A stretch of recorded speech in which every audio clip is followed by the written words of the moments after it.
На саммите каждую секунду использовали для решения важных вопросов. Вот видно, что Путин написал записку, далее следим кому.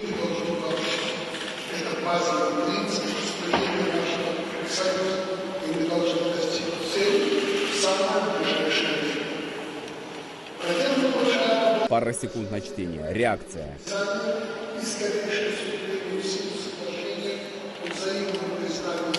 Токаев убирает записку Путина в карман. Но события продолжаются. Президент Казахстана подзывает своих помощников и отдает им уже свою записку.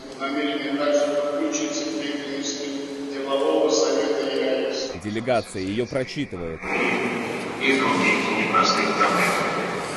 В общем, это лишь со стороны кажется, что саммит — это место, где просто сидят и читают заготовленные тексты. Здесь в кадре и за кадром обсуждаются темы,